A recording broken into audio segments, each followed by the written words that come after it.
आप सभी को 15 अगस्त की ढेर सारी शुभकामनाओं के साथ आज हमारे बीच में हमारे पिंटू शर्मा जी हैं, जो कि हम सबके चहेते हैं और इनके माध्यम से ये समाज सेवी वाला भी काम करते हैं।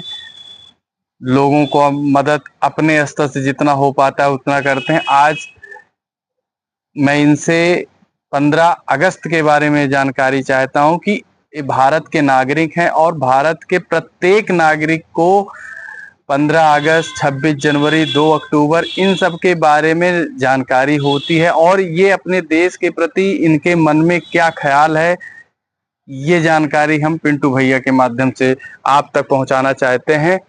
पिंटू भैया, पहली बात तो आपको 15 अगस्त की ढेर सारी शुभकामनाएं। भैया आपको भी। और आप 15 अगस्त के बारे में आपको पूरा देश सुन रहा है, आप बताएं 15 अगस्त क्यों खास है हमारे लिए, हम सब देशवासियों के लिए।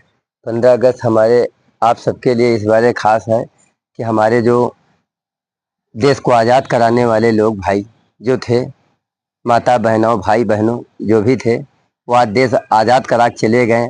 आज हम उनके अच्छाइयों पर आज हम लोग सुरक्षित खड़े हैं। बिल्कुल बिल्कुल। वो लोग देश आज़ाद करा गए, लेकिन हम लोग आने वाले उनके बाद आए हैं, लेकिन आज भी हम सुरक्षित खड़े हैं। बिल्कुल। और अपने देश में रह करके सुरक्षित महसूस करते हैं कि सकुशल सुरक्षित है। बिल्कुल। और हमारा देश ऊंचाइयों के उस शिखर तक पहुंच गया जहां तक पहुंचना चाहिए था। अब तो हम चांद तक भी पहुंच गए हैं। सही कहा आपने। तो आपको पिंटू भैया के माध्यम से पता चला, इससे एक चीज ये पता चलता है कि भारत के प्रत्येक नागरिक के दिल में देश सेवा, देश प्रेम सबसे पहले आता है। और आप लोग भी, आपका भी मूल कर्तव्य है कि आप अपने देश के प्रति ईमानदार रहें, ऑनेस्टी के साथ आप अपना काम करें। और एक बात बताऊं, लता मंगेशकर ने एक गाना गाया था जिस पर तत्कालीन प्रधानमंत्री पंडित जवाहरलाल नेहरू ने रो दिया था। ऐ मेरे वतन के लोगों जरा याद करो, इस तरीके से वो गाना है।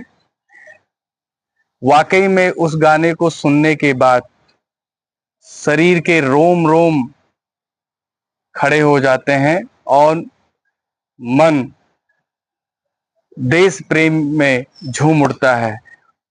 तो एक बार आप सबको, पूरे देशवासियों को स्वतंत्रता दिवस की हार्दिक शुभकामनाएं।